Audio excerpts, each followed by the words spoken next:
Never before offer national హైవేపై ఆకర్షణీయమైన commercial plots గజం కేవలం 5,999 రూపాయలకే.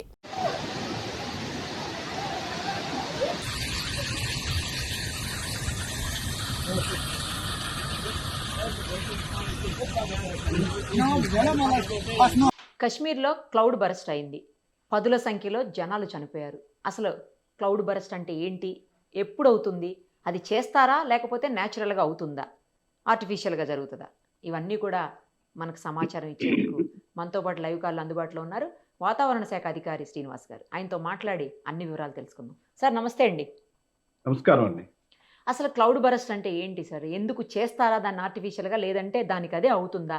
అదైనప్పుడు ఎందుకు అంతగానం వర్షం పడుతుంది, అంతమంది ఎందుకు చనిపోయారు అసలు కశ్మీర్లో? క్లౌడ్ బర్స్ట్ అనేది ఆర్టిఫిషియల్ గా ఏమి చేయడానికి వీలు కాదండి. ఇది ప్రకృతి సహజంగా జరిగే పరిణామమే. అయితే ఇందులో ఏమవుతుందంటే సడన్ గా ఒక 2 నుంచి 3 గంటల సమయంలో ఒక పెద్ద క్యుములోనింబస్ మేఘం అనేది ఏర్పడటము, అది సడన్ గా అతి తీవ్ర వర్షపాతం, అంటే ఇంచుమించు 1 గంట సమయంలో చాలా తక్కువ ప్రదేశంలో అత్యధిక వర్షపాతం, అంటే 15 సెంటీమీటర్లు దాటి 1 గంటలో ఒకే ప్రాంతంలో కాన్సన్ట్రేటెడ్ గా మేబీ 5 to 10 స్క్వేర్ కిలోమీటర్స్ ఏరియాలో మాత్రమే సడన్ గా ఆ వర్షపాతం అంతా 15 సెంటీమీటర్ల నుంచి ఇంచుమించు 30 సెంటీమీటర్ల వరకు కూడా 1 గంట పావు ఈ సమయంలో పడిపోతే దాన్ని మనం ఐఎండి ఇది ప్రకారం మనం క్లౌడ్ బర్స్ట్ అని అంటామండి. ఓకే, అలా ఎందుకు ఒక్క ప్రాంతంలోనే ఎందుకు అవుతుంది సార్? ఒకేసారి అవుతుందా, లేకపోతే మళ్ళీ మళ్ళీ అయ్యే అవకాశాలు ఉంటాయా అదే ప్లేస్లో? మళ్ళీ అయ్యే అవకాశాలు కొంచెం తక్కువ ఉంటుంది. అయితే ఒక ప్రాంతంలో ఎందుకు అవుతుంది అనేది అన్నదానికి ఏమిటంటే ఎక్కువగా హిల్లీ రీజియన్స్ లో అవుతుందండి. హిల్లీ రీజియన్స్ లో ఏమవుతుందంటే ఈ ప్లేసెస్ లో అవుతుందా? Okay okay. హిల్లీ రీజియన్స్ లో ఎక్కువగా ఛాన్స్ ఉంటుంది దీనికి. అయితే ఈ హిల్లీ రీజియన్స్ లో ఏంటవుతుందంటే బాగా కొంచెం 4-5 రోజులు ఎండగా ఉండి వేడిమి ఉన్న తర్వాత మంచి తేమతో కూడిన గాలులు కనుక ఆ హిల్స్ వైపు వీచినట్టయితే ఈ తేమ కలిగిన గాలులన్నీ ఆ హిల్ యొక్క వాలు గుండా సడన్ గా పైకి వెళ్ళిపోతాయి. సడన్ గా హిల్ అడ్డం రావడం వల్ల హిల్ యొక్క ఈ వాలుగా ఉంటుంది కదా హిల్, ఆ హిల్ ఆనుకుని ఈ గాలులన్నీ సడన్ గా పైకి వెళ్ళిపోయి అక్కడ క్లౌడ్ కూడా చాలా సడన్ గా ఒక 1 or 2 అవర్స్ లో పెద్ద క్యుములోనింబస్ మేఘం ఏర్పడటము, అది వెంటనే 1 గంటలో అత్యధిక వర్షపాతం వచ్చేయడము, ఆ వర్షపాతం అంతా కూడా ఆ హిల్ రీజియన్ లో పడటం వల్ల అది చాలా స్పీడ్ గా ఉధృతిగా ఒక వేగంగా వాగులాగా ఒక అత్యంత వేగంగా దిగువకు రావడం వల్ల ఆ దిగువనున్న ప్రదేశాలు సడన్ గా మనకి కొట్టుకుని వెళ్ళిపోయి మనకి ల్యాండ్ స్లైడ్ ఇలాంటివన్నీ జరగడం కూడా ఎక్కువ హిల్లీ రీజియన్స్ లో చూస్తాము.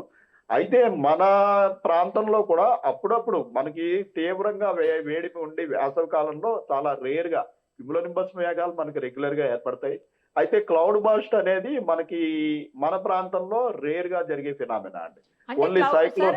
ఒక విషయం చెప్పండి, ఇప్పుడు క్లౌడ్ బరస్ట్ అనేది వాతావరణ శాఖ ముందుగా కనిపెట్టలేదా? ఏమి అలాంటి సిమ్టమ్స్ ని కానీ, లేకపోతే క్లౌడ్ బరస్ట్ ఈ ప్లేస్ లో అవుతుంది అని కానీ మీరు ముందుగా కనిపెట్టలేరా? క్లౌడ్ బర్స్ట్ అవుతుంది అంటే క్లౌడ్ ఫార్మేషన్ అయిన తర్వాత మనకి రాడార్ స్క్రీన్ లో కనిపిస్తూ ఉంటుంది. రాడార్ స్క్రీన్ లో అది గ్రాడ్యువల్ గా పెరుగుతోంది, ఉధృతి పెరుగుతోంది అన్న సంగతి మనకి అర్థమవుతుంది.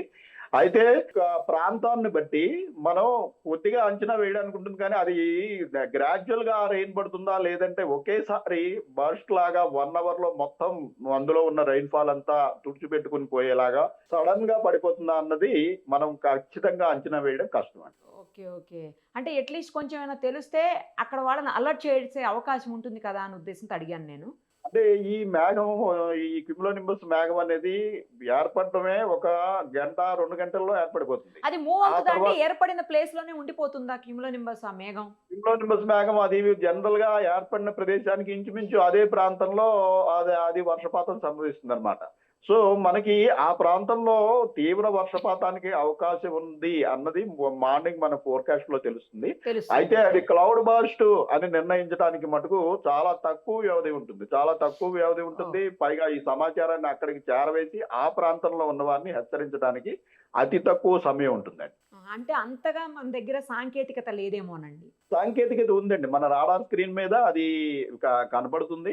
అయితే అది ఒక 10 నిమిషాల్లో, ఒక పావు గంటలో అందులో ఉన్న వర్షపాతం అంతా పడిపోతుంది అన్నదానికి మనకి సాంకేతికంగా కూడా కనిపెట్టే అవకాశం లేదు.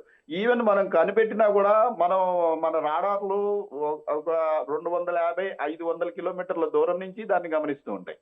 సో, ఈ సమాచారాన్ని తక్షణం అక్కడికి చేరవేసి, ఎందుకంటే ప్రతి హిల్ రీజియన్‌లోనూ మన రాడార్ ఉండదు. మన రాడార్ అన్నది ఒక చోట ఏర్పరిస్తే అది 250-500 కిలోమీటర్స్ కవర్ చేస్తుంది. సో, ప్రతి 250, 300 కిలోమీటర్లు కవర్ చేసేలాగా మనకి రాడార్‌లు ఉంటాయి. So, okay. ప్రతి చోట మనం రాడార్ పెట్టలేము. సో, ఈ 250 కిలోమీటర్లు మనకి 200 కిలోమీటర్‌లో సంథింగ్ ఈజ్ హ్యాపెనింగ్. ఓకే. అక్కడ మనకి రెయిన్‌ఫాల్ పడే అవకాశం ఉంది అన్న సంగతి మనకి తెలుస్తుంది. మనం మామూలుగా హెవీ రెయిన్‌ఫాల్‌కి వార్నింగ్ నౌకాస్ట్ బులెటిన్ అని ఇప్పుడు మేము ప్రతి 3 గంటలకి బేస్డ్ ఆన్ రాడార్ పిక్చర్. అంటే ఓకే. మనకి మార్నింగ్ హ్మ్. ఫోర్‌కాస్ట్ డిసైడ్ అవుతుంది. అంటే మనకి ఇప్పుడున్న డేటా మనకి ఏముంది, దగ్గరలో ఏమన్నా సినాప్టిక్ సిట్యుయేషన్ ఉందా? భారీ వర్షాలు పడటానికి అవకాశం ఏముంది? అల్పపీడనం ఉందా? టెంపరేచర్ ఎంతుంది? దీనంతటిని బట్టి రాగల 7 రోజులకి మనం మార్నింగ్ అరౌండ్ 12-12:30కి రాగల 7 రోజులకి బ్రాడ్‌గా ఏ ప్రాంతంలో వర్షం పడుతుంది, ఎక్కడ భారీ వర్షం పడుతుంది అన్నది మనం రిపోర్ట్ తయారు చేస్తాం. తయారు చేసిన తర్వాత మనం ఏ ప్రాంతంలో అయితే భారీ వర్షాలు ఈ రోజు పడతాయనుకున్నామో వాటిని గమనించడానికి మనం రాడార్ స్క్రీన్ దగ్గర పెట్టుకుని నిత్యం గమనిస్తూ ఉంటారు. 24/7 దానికి ఒక డ్యూటీ ఆఫీసరు, అసిస్టెంట్స్ ఉంటారు. సో, ఇందులో ఏంటంటే మనం అనుకున్న జిల్లాలు ఇప్పుడు మనం ఆదిలాబాద్ జిల్లాలో తీవ్ర వర్షపాతం పడే అవకాశం ఉంది అనుకున్నప్పుడు ఆదిలాబాద్ జిల్లాలో నిజంగా క్లౌడ్స్ ఫామ్ అవుతున్నాయా? అవి ఇంటెన్సిటీ ఎంత ఉంది? ఏ వైపు మూవ్ అవుతున్నాయి? ఇవన్నీ మనం రాడార్ స్క్రీన్ మీద చూడగలుగుతాం. వన్స్ మనం రాడార్ స్క్రీన్ మీద చూసిన తర్వాత సంబంధిత అధికారులకి మనం hourly bulletin, half an hourly bulletin ఇట్లా వాళ్ళకి జిల్లా కలెక్టర్లకి, డిజాస్టర్ మేనేజ్మెంట్ అథారిటీకి, ఎన్డీఎంఏ వారికి తక్షణం దాన్ని మనం చేరవేయడం జరుగుతుంది. అయితే క్లౌడ్ బర్స్ట్ జరుగుతుంది అని ఎగ్జాక్ట్ గా ప్రిడిక్ట్ చేయడం అనేది చాలా కష్టంతో కూడుకున్నది. రైట్ అండి. ఎప్పుడన్నా మనకి హైదరాబాద్‌లో గాని, లేదంటే 2 తెలుగు రాష్ట్రాల్లో గాని క్లౌడ్ బరస్ట్ అయిన సంఘటనలు ఉన్నాయా అండి? ములుగు జిల్లాలో 64 సెంటీమీటర్ల వర్షపాతం బహుశా 2021లోనండి. ఒక 30 గంటల్లో 63, 64 సెంటీమీటర్ల వర్షపాతం జరిగింది. అందులో ఒక గంట, 2 గంటలు ఇంచుమించుగా క్లౌడ్ బర్స్ట్ అనే సిట్యుయేషన్ ఉందండి. Right sir. Thank you. Thank you so much. Thanks అండి. నమస్తే.